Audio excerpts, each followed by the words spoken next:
Divine Supernatural Ministry presents. प्रभु की तारीफ हो सर्वशक्तिमान यहोवा परमेश्वर की। हम खुदा का धन्यवाद करते हैं और इस संगति के लिए प्रभु का धन्यवाद करते हैं और ये सौभाग्य प्रभु ने हमें दिया कि हम प्रभु की महिमा कर पाए। आइए हम खुदा के कलाम की ओर आगे बढ़ेंगे और लूका की इंजील और 13 अध्याय और उसकी 1 से लेकर 5 आयत तक हम लोग पढ़ेंगे। लूका की इंजील 13 अध्याय और 1 से लेकर 5 आयत।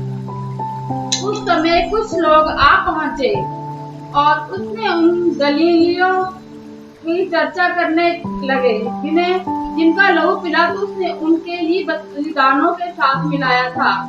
ये सुन उसने उनसे उत्तर में ये कहा, क्या तुम समझते हो कि ये गलीली और सब गलीलियों से अधिक पापी थे कि उन पर ऐसी विपत्ति पड़ी? मैं तुमसे कहता हूँ कि नहीं, परंतु यदि तुम मन ना फिराओ तो तुम सब भी इसी रीति से नष्ट होंगे। या क्या तुम समझते हो कि वे 18 जन जिन पर सीलों का गुम्मट गिरा और वे दबकर मर गए, यरूशलेम के और सब रहने वालों से अधिक अपराधी थे? मैं तुमसे कहता हूँ कि नहीं, परंतु यदि तुम मन ना फिराओ तो तुम सब इसी रीति से नष्ट होंगे। आइए प्रार्थना करें, प्रभु का वचन हमें समझाए पवित्र आत्मा के द्वारा। आइए हम प्रार्थना करें। सर्वशक्तिमान यहोवा परमेश्वर, यहोवा परमेश्वर, इस क्षण प्रभु जी हम आपके हजूरी में आते हैं और चाहते हैं पवित्र आत्मा की सामर्थ प्रभु जी। हम सब प्रभु जब तेरी हजूरी में हैं, धन्यवाद करते हैं, स्तुति करते हैं प्रभु, आपके आंगनों में प्रवेश करते हैं। चाहते हैं पवित्र आत्मा हमारी मदद करे इस कलाम को समझने के लिए, पढ़ने के लिए प्रभु। और खुदावन प्रभु, आपका आत्मा जो भी चाहता है आपकी कलीसिया से, आपकी दिलों से बात करना, वो अपने इस बेटे के मुख में लेके आ प्रभु, कि तेरे बातें तेरे लोगों तक पहुंचा पाओ। तेरा धन्यवाद, तारीफ हो यीशु के नाम से, आमीन। खुदा की तारीफ हो सर्वशक्तिमान यहोवा परमेश्वर की। हम धन्यवाद करते हैं अपने उस परमेश्वर का जिसने मुझे और आपको ये सौभाग्य दिया कि एतवार के दिन पर हम आकर प्रभु की हजूरी में और भी अपने समय को परमेश्वर के हाथ में सौंप दें। प्रभु की तारीफ हो। जिस प्रकार हमने अभी इस प्रकार पढ़ा, और ये लूका की इंजील और उसका 13 अध्याय और उसकी 1 आयत है, लूक चैप्टर 13 वर्स 1 to 5। और यहाँ कहता है कि उस समय कुछ लोग आ पहुंचे और उसने गलीलियों की चर्चा करने लगे कि जिनका लहू पिलातुस ने उनके बलिदानों के साथ में मिलाया था। और ये कलाम को जब आप यहाँ पर सुनते हैं, जब हम आगे इस विषय में जाएंगे, और वहां पर एक और बात कहता है, क्योंकि वह समय आ पहुंचा है कि पहले परमेश्वर के लोगों का न्याय किया जाए, और जबकि न्याय का आरंभ हम ही से होगा तो उनका क्या अंत होगा जो परमेश्वर के सुसमाचार को मानते ही नहीं है। अब ये चीज ध्यान रखें कि जब परमेश्वर का न्याय होने वाला है तो वो शुरुआत जो मसीह लोग हैं उनसे पहले होना है। पर जब तक हम प्रभु के वचन में परिपक्वता से नहीं चल रहे, या अगर न्याय के दिन में अगर हमारा न्याय अगर परमेश्वर आ जाते हैं तो मेरा और आपका न्याय है, पर जो नहीं जानते परमेश्वर को तो उनका न्याय किस प्रकार है, किस रीति से होगा। तो यहाँ पर जब पहली आयत में पढ़ रहे हैं, वहां कहता है उस समय कुछ लोग आ पहुंचे और उन गलीलियों चर्चा करने लगे कि जिनका लहू पिलातुस ने उनके ही बलिदानों के साथ मिलाया था। और फिर ये सुन उसने उनसे उत्तर में कहा, क्या तुम समझते हो कि गलीली और सब गलीलियों से पापी थे कि उन पर ऐसी विपत्ति आ पड़ी? अब यहाँ पर देखें, क्या वो ऐसे पापी थे? तो सवाल आता है, क्वेश्चन मार्क लग गया यहाँ पर, क्या उन पर ये विपत्ति उन पर इसलिए पड़ी, या फिर कि मैं तुमसे कहता हूं कि नहीं, परंतु यदि तुम मन ना फिराओ तो तुम सब भी इसी रीति से नाश होगे।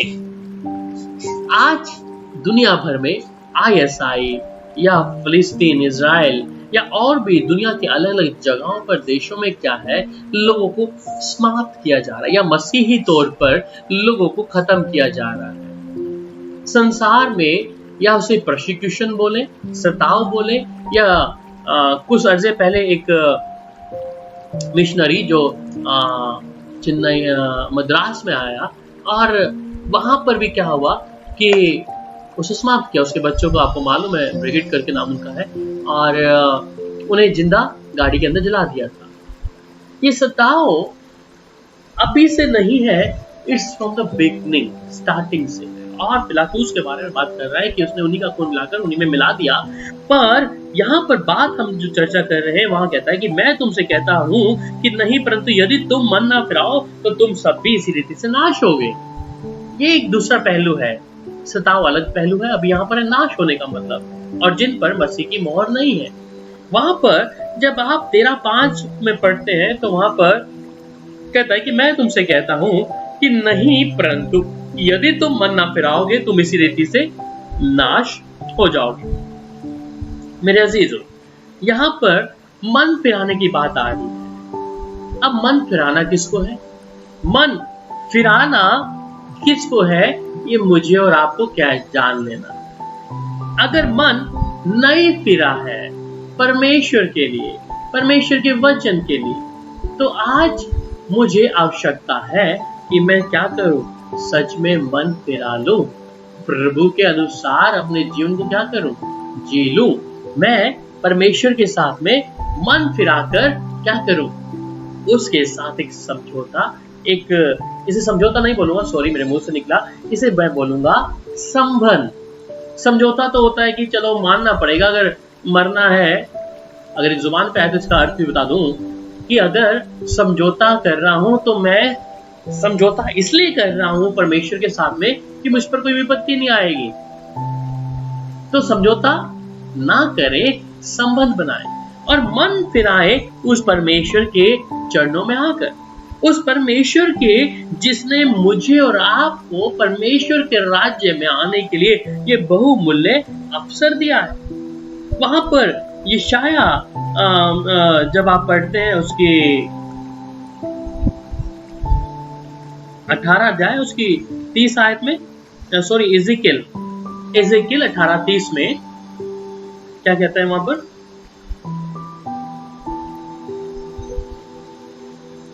प्रभु यहोवा की ये वाणी है, प्रभु यहोवा की ये वाणी है, हे इज़राइल के घराने, हे इज़राइल के घराने, मैं तुमसे हर एक मनुष्य का न्याय, मैं तुमसे हर एक मनुष्य का न्याय उसके चाल चलन के अनुसार ही उसके करूंगा। चाल चलन के अनुसार ही करूंगा। पश्चाताप करो और सब अपराधों को छोड़ो, सब अपराधों को छोड़ो, तभी तुम्हारे अधर्म, तभी तुम्हारे अधर्म तुम्हारे ठोकर खाने का कारण ना होगा, तुम्हारे ठोकर खाने का कारण न होगा। तो यहोवा की वाणी है, और इज़राइल के घराने में तुम में से हर एक मनुष्य का न्याय उसके चाल चलन के अनुसार होगा। इज़राइल, ठीक है, तुम में से हर मनुष्य का न्याय उसकी चाल चलन के अनुसार होगा, और पश्चाताप करो। अब पश्चाताप कहें तो पश्चाताप बहुत कम लोग करते हैं। गुनाह करते हैं, पाप करते हैं, तो पश्चाताप, प्रभु हमसे ये गलती हुआ, हमें माफ कर। पश्चाताप ऐसे नहीं है। पश्चाताप के लिए कहते पश्चाताप मनों को फाड़ के प्रभु के चरणों में आकर पश्चाताप करना है, आंसू बहाते बहाते, बिलखते बिलखते। और वो ये कहता है कि अपने सब अपराधों को छोड़ो। अब छोड़ना क्या है? कौन सा पाप मेरी देह में बना हुआ है? मैं पश्चाताप क्यों करूं? मैं कौन सा पाप कर रहा हूं, क्यों छोड़ूं? ये हर एक मनुष्य जानता है। और वो कहता है कि तुम्हारा अधर्म तुम्हारे ठोकर खाने का कारण ना होगा, तुम्हारा अधर्म ठोकर खाने का कारण ना होगा। तो अगर मैं पश्चाताप करता हूं, मैं उस अधर्म को जो मेरी देह के द्वारा तुझे छोड़ूं और अपने अपराधों को भी छोड़ूं, तब परमेश्वर दया कर सकता है। तब आप ये विश्वास के साथ अंगीकार भी कर सकते हैं कि ये मेरा गुनाह है, ये पाप है, ये परमेश्वर को पसंद नहीं है और मैं इसको छोड़ना है। आज यही कारण है कि मनुष्य मन नहीं फिरा। अगर मन नहीं फिराए तो पक्का नाश होगा। मन नहीं फिराया तो पक्का नाश होगा। वचन कहता है, मेरी खुद का व्यू नहीं है। और जब आप होशो की किताब और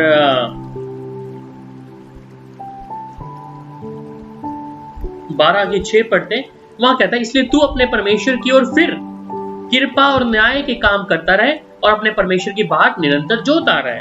अब ध्यान दे कि तू परमेश्वर की ओर फिर। अभी कई लोग हैं और वो कहते हैं कि हम तो परमेश्वर के साथ फिरे हुए हैं, हम पानी का बपतिस्मा लिए हुए हैं, हम डेली प्रार्थना करते हैं, हमारे घर में 24 घंटे प्रार्थना होती है। मूर्ति पूजा ना बनाए इस चीज को, ये मूर्ति पूजा है। अगर हम ये कहते हैं कि हम 24 घंटे प्रार्थना करते हैं, हम प्रभु के लोग हैं, हम दशमांश भेंट दे रहे हैं, प्रभु की संगति में जो भी करना हो, प्रभु के काम के लिए करना हो कर रहे हैं, इसे मूर्ति पूजा के अनुसार ना ले। परंतु परमेश्वर होशिया 12:6 में कह रहे, इसलिए तू अपने परमेश्वर की ओर फिर। फिरना किससे है? जिससे मुझे फिरना है वो पाप है, और पाप से मैं फिरा नहीं हूं, परंतु मैं व्यवस्था को पूरा कर रहा हूं। व्यवस्था क्या कर रहा हूं? दशमांश भेंट, संगति। इसे फॉर्मेलिटी भी सोचे कि फॉर्मेलिटी पे तौर पे रात का 9 बज गया, चलो प्रार्थना करते हैं, सुबह उठ के 4 बजे प्रार्थना करना है। ये एक आपका दिन का कार्यशील है, कार्य है। पर फिरने की बात की ओर आप प्रार्थना कर रहे हैं तो इसका मतलब ये नहीं कि आप फिर गए हैं, ये भी ध्यान रखें। क्यों? क्योंकि परमेश्वर जुबान से, हम बाइबल में एक जगह लिखता है कि तुम मुझे हे प्रभु कहते हो, परंतु तुम्हारा मन परमेश्वर से बहुत दूर है। हम प्रभु को कई बार हे प्रभु, परंतु अगर असलियत जिंदगी देखी जाए तो परमेश्वर से दूर है। और वो पाप जो मैं कर रहा हूं उसको मैंने छोड़ा नहीं है, तो फिर किसके लिए मैं प्रार्थना कर रहा हूं भाई? मैं किस परमेश्वर की आराधना करता हूं? मैं किस परमेश्वर के लिए दशमांश भेंट को देता हूं? मैं किस परमेश्वर के लिए सुबह तड़के 3-4 बजे उठ के प्रार्थना करता हूं? या मैं 8 बजे प्रार्थना करता हूं? किसके लिए? परंतु परमेश्वर से तो मेरा मन क्या है? बहुत दूर है। इट्स सो फार। तो आप अगर ये कहें कि मैं ये तमाम चीजें कर रहा हूं, बाइबल में लिखा है, एक आराधनालय में एक साधु की फरिश्ती था, एक जगह चुंगी लेने वाला था। ये तमाम लोग क्या कर रहे हैं? वो कह रहा है, मैं हर समय परमेश्वर को अपने दशमांश को देता हूं, भेंट को देता हूं, मैं ऐसा करता हूं, वैसा करता हूं, फलाना करता हूं। Your work doesn't give you the reward. आपका काम आपको रिवॉर्ड, वो जीवन का मुकुट परमेश्वर नहीं देगा। आप कार्य कर रहे हैं, आप परमेश्वर के साथ में चल रहे हैं, परंतु परमेश्वर के साथ में निजी संबंध आपका नहीं बन पा रहा है। आप सिर्फ नामधारी ईसाई, नामधारी मसीह बनकर चल रहे हैं कि आप प्रार्थना कर लिया तो आप सोचते हैं कि मैं प्रभु के अनुसार चल रहा हूं, क्योंकि असली चीज आपने छोड़ा नहीं है। इसलिए वो कहता है, इसलिए तू अपने परमेश्वर की ओर फिर। तो फिरना ये नहीं कि आप प्रार्थना कर रहे हैं, आप उपवास कर रहे हैं, आप लोगों को वचन सुना रहे हैं। आज बहुत से लोग हैं वचन सुनाते हैं, पर निजी जिंदगी क्या है? पाप में भरी हुई है, वो छोड़ा नहीं है। I am not blame the anyone, just ये हम सब के लिए है। हम दूसरों को वचन सुना रहे हैं, पर मैंने उस पाप को अभी तक छोड़ा नहीं जो मेरे जिस्म में, मेरी देह में है। इसलिए कहता है कृपा और न्याय काम करता रहे। अब कह रहा है उसको तो क्या कर, परमेश्वर की ओर फिर, पर कृपा और न्याय के काम करता रहे। पर छोड़ना भी है उसको, पाप को। कृपा कर, न्याय कर, और अपने परमेश्वर की बात निरंतर जोता रहे। कर्म आप कर रहे हैं, विश्वास का कर्म कर रहे हैं, किसी की मदद कर रहे हैं, कर्म कर रहे हैं। ये कर्म आपको परमेश्वर के राज्य में नहीं लेके जाएंगे। याद रखें कि कोई भी कर्म के द्वारा परमेश्वर को खुश नहीं कर सकता। अगर आप ये मायने रखते हैं कि आप कर्म कर रहे हैं, अगर किसी भूखे को रोटी खिला दी, किसी को पैसे की धन से मदद कर दी, या किसी के लिए कुछ कर दिया, ये आपको स्वर्ग में नहीं लेके जाएगा जब तक आपका जीवन परिवर्तन नहीं हुआ है, जब तक उस पाप को छोड़ा नहीं है, मन नहीं फिराया परमेश्वर की ओर में। वहीं पर एजेकियल 18 अध्याय उसके 21 में एक बात और बोल देता हूं, वहां कहते हैं परंतु यदि दुष्ट जन अपने सब पापों से फिरकर मेरी सब विधियों का पालन करे और न्याय और धार्मिकता के काम करे तो वह ना मरेगा वरन जीवित रहेगा। अभी कौन है यहाँ? क्या कहा? धर्मी जन? धर्मी तो ऑलरेडी धर्मी है। दुष्ट जन, दुष्ट कौन है? वचन जो नहीं मान रहा है। ठीक है, तो यहाँ कहता है परंतु जो यदि दुष्ट जन अपने पापों से फिरकर, अगर एक दुष्ट व्यक्ति है अपने पापों से फिर रहा है, पाप से क्या? मुझे प्रायश्चित को नहीं देखना, मुझे पाप नहीं करना, गुनाह नहीं करना, चोरी डकैती नहीं करना, ये पाप ऐसा जो भी हमारे शरीर के अंदर से आते हैं वो नहीं करना। करे अगर वो उन सब पापों से फिरकर मेरी सब विधियों का पालन करे, मेरी सब विधियों का, एक विधि नहीं, प्रार्थना कर लिया एक विधि नहीं, सुबह तड़के उठ के प्रार्थना किया एक विधि नहीं, उपवास कर लिया 40 दिन 40 दिन और रात और 3-3 महीने, no, nothing, they will never take you in heaven, just keep in your mind. आपका उपवास आपको स्वर्ग लेके नहीं जाएगा।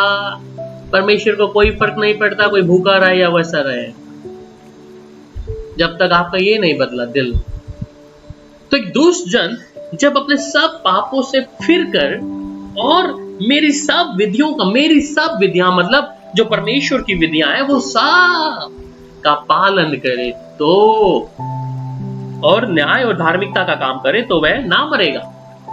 न्याय और धार्मिकता का काम करे तो वह नहीं मरेगा वरन जीवित रहेगा। जीवित रहने का मतलब संसारिक तो मृत्यु है ही, पर उसके बाद कौन सी? परमेश्वर के साथ अनंत जीवन भी जिएगा। समझ रहे हैं? अगर इस संसार में मुझे समाप्त होता है, मेरा शरीर जाता है, परंतु मेरा आत्मा प्राण प्रभु के साथ वैसा ही बना रहेगा। मेरे अजीजों, मुझे फिरना है, मुझे अपने कर्म दिखाकर नहीं कि मैं प्रभु तेरे लिए इतना भेंट देता हूं, तेरे लिए प्रभु मैं भूखों को रोटी खिलाता हूं। It doesn't matter, God never see that। परमेश्वर उन चीजों को नहीं देखेगा। अगर आप ये चीज सोचते हैं कि मैंने कुछ अच्छे कर्म कर रहे हैं तो परमेश्वर अच्छे कर्म का ही वो देगा, नहीं। ये जब आप अंदर जाती है ना, उसमें देख लीजिए बस। अच्छे कर्मों के द्वारा नहीं, कर्मों के द्वारा आप परमेश्वर के राज्य में बिल्कुल भी प्रवेश नहीं करेंगे। याद रखें, परमेश्वर को कर्मों के द्वारा आप प्रसन्न भी नहीं कर सकते। पर परमेश्वर चाहता क्या है? परमेश्वर चाहता है कि मन का बदलना, मन का फिराव होना। और ये मन नहीं फिरेगा तब तक आप उसी कैटेगरी में हैं। दूसरे व्यक्ति, बेशक आप प्रार्थना कर रहे हैं, संगति में आ रहे हैं, हर दिन प्रभु के साथ समय बिता रहे हैं, गवाही दे रहे हैं, करते रहो भैया। परंतु अगर मन नहीं फिराया तो याद रखें एंट्री नहीं है। वहां पर आगे एजेकियल 7 अध्याय और उसके 3 आयत में भी फिर कहता है कि तेरा अंत भी आ गया और अपना कोप तुझ पर भड़काकर तेरे चाल चलन के अनुसार तुझे दंड दूंगा और तेरे सारे घिनौने कामों का मैं फल तुझे दूंगा। तेरा अंत भी आ गया और मैं अपने कोप तुझ पर भड़काकर तेरे चाल चलन के अनुसार, तेरा अंत आ गया है, तेरा चाल चलन के अनुसार मैं क्या करूंगा? तुझे दंड दूंगा और तेरे घिनौने कामों का मैं फल दूंगा। मेरे अजीजों, याद रखिए मैं क्या कर रहा हूं इस संसार में। मुझे अगर बार बार वचन मिल रहा है और मैं उसे मान नहीं रहा तो गलती मेरी।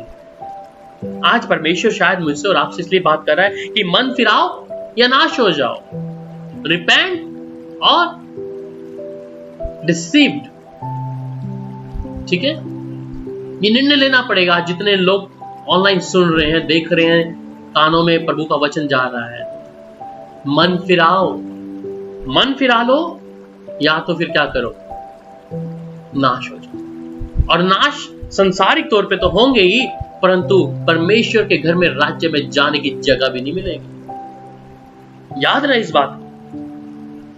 इसलिए वो परमेश्वर का क्रोध हम पे ना भड़के, हम उस परमेश्वर के साथ संबंध बनाएं, उस प्रभु के साथ में अपने जीवन को क्या करें, सौंप दें।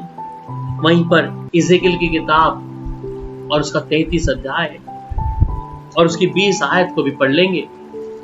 और जब इज़ेकिएल आप 33-20 पढ़ते हैं, मगर तो भी तुम कहते हो कि प्रभु की चाल ठीक नहीं, इज़राइल के घराने मैं हर एक व्यक्ति का न्याय उसकी चाल ही के अनुसार करूंगा। अभी यहां तो भी तुम कहते हो कि प्रभु की चाल ठीक नहीं है। क्या कह रहे हैं भैया? हम प्रभु के ऊपर दोष दे रहे हैं, प्रभु की चाल ठीक नहीं है। प्रभु, मैं और आपकी औकात क्या है? प्रभु कभी गलत नहीं हो सकता। याद रखें, बाप है हमारा। हम उसी परमेश्वर को कहते हैं, प्रभु मैं तेरे नाम से बदरुओं को निकाला है, मैं तेरे नाम से हजारों लोगों को प्रचार सुनाया है, मैं हजारों लोगों को शुभ सुचार हाथों में पकड़ा पकड़ा के आया हूं। हम प्रभु को सिखा रहे हैं।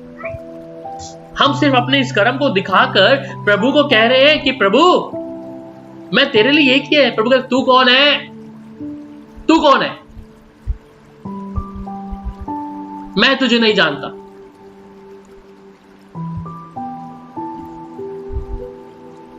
और ऐसा ही होगा, जो लोग इस चीज का दावा करते हैं, पर मैं तू कौन है? मैं तुझे नहीं जानता।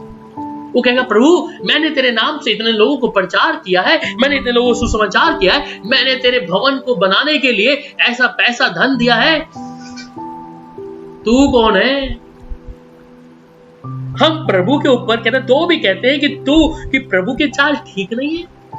इज़राइल के घराने मैं हर एक व्यक्ति का न्याय उसकी चाल ही के अनुसार करूंगा। हमारी चाल चलन के अनुसार ही परमेश्वर न्याय करेगा। मेरे प्यार, याद रखें, जीवित परमेश्वर के हाथ में पड़ना भयानक बात है। और फिर वो योएल की किताब और उसका 2 अध्याय उसकी 12 में फिर कह रहा है वो एक बात। यहां पे कहता है, तो भी यहोवा की वाणी है, अभी भी सुनो, उपवास के साथ रोते पीटते अपने पूरे मन से फिर कर मेरे पास आओ। अभी भी वक्त है। एक उम्मीद परमेश्वर दोबारा से दे, और परमेश्वर कह रहे हैं कि अभी भी वक्त है, अभी भी समय है। उपवास के साथ रोते पीटते हुए पूरे मन फिर कर मेरे पास आओ।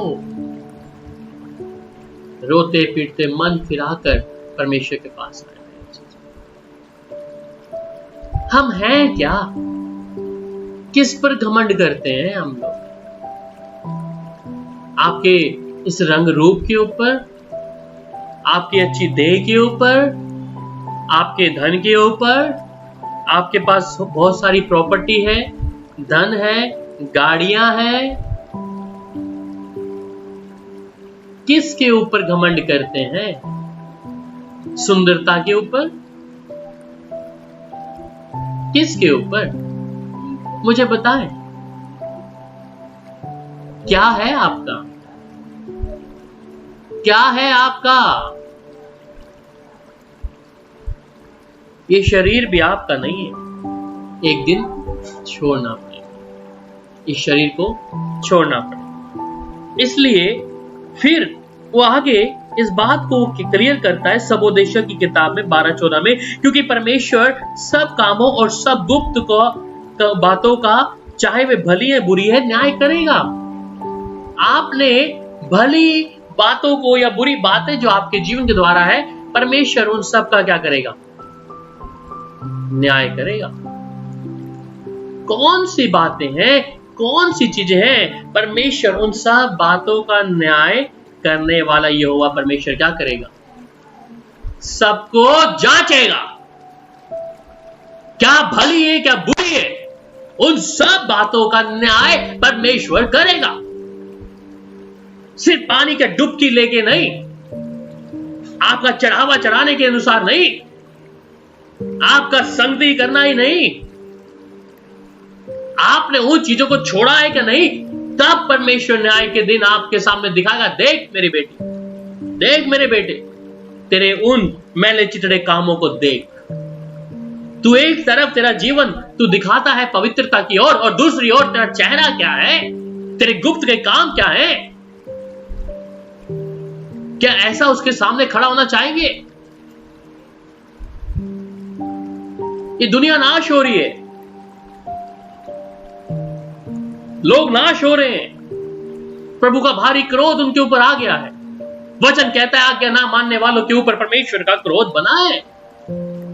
और ये सच्चाई है कि जो वचन नहीं मानते उनके ऊपर भारी क्रोध पड़ा है। और बाद में वो पास्टर जी मतलब प्रार्थना करो, प्रार्थना करो, प्रार्थना करो।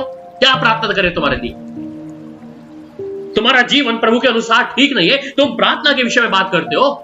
दुष्शक्तियां तुम्हारे घरों में घुसी हुई है, तुम प्रार्थना की बात करते हो।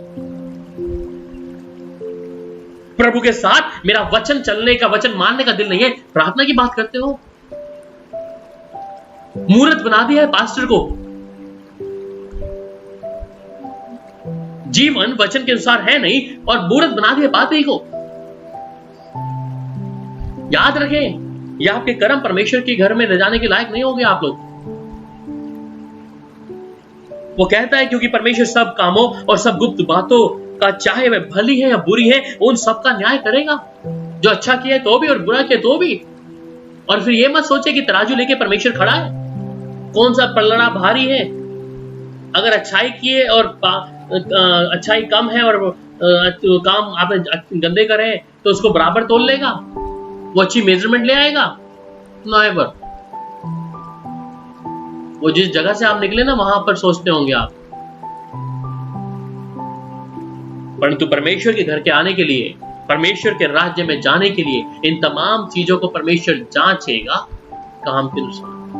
अगर एक दाग भी मिल गया ना, नहीं जाने देगा। एजेकियल 33 उसकी 11 आयत में क्या कहता है? वो यही कहता है, सो तू उनसे ये कह कि परमेश्वर यहोवा की वाणी है, मेरे जीवन की सौगंध, मैं दुष्ट के मरने से कुछ भी प्रसन्न नहीं होता, परंतु इससे कि दुष्ट अपने मार्ग से फिरकर जीवित रहे। हे इजराइल के घराने, तुम अपने बुरे मार्ग से फिर जाओ, तुम क्यों मरो? परमेश्वर का स्वभाव देख ले। परमेश्वर फिर भी कह रहे हैं कि मैं दुष्ट के मरने से प्रसन्न नहीं हूं, परंतु फिर भी परमेश्वर कह रहे हैं कि तुम अपने बुरे मार्ग से फिर जाओ, तुम क्यों मरो? परमेश्वर की बात देखें आप, प्रभु का वचन देखें। वो कह रहे हैं क्यों मरे तू मेरे प्यार?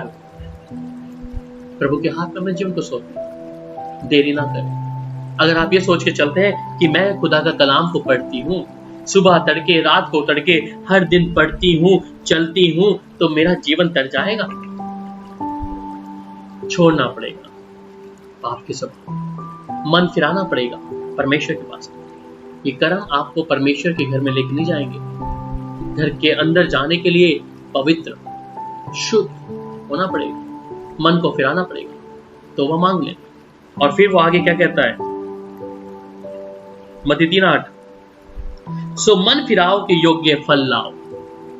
मत्ती 3:8 में कहता है कि सो मन फिराओ के योग्य फल लाओ। मन फिराओ और फिर वैसा फल लेके आओ। क्या मुश्किल है? क्या आप दो स्वामियों की सेवा एक साथ नहीं कर रहे?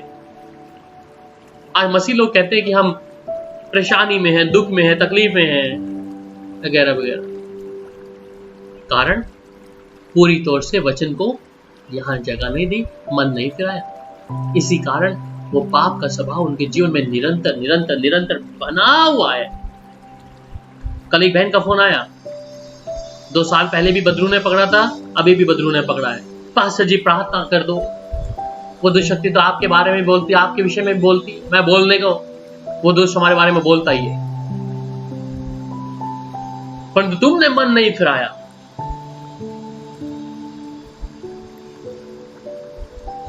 अगर ये मन नहीं फिराया तो मैं सच में आप लोगों को कहता हूं, परमेश्वर आज चाहता है कि लोग, उसने कहा जैसे कि मैं दुष्ट के मरने से प्रसन्न नहीं होता। अगर दुष्ट जन मन फिरा ले तो मैं क्या करूंगा?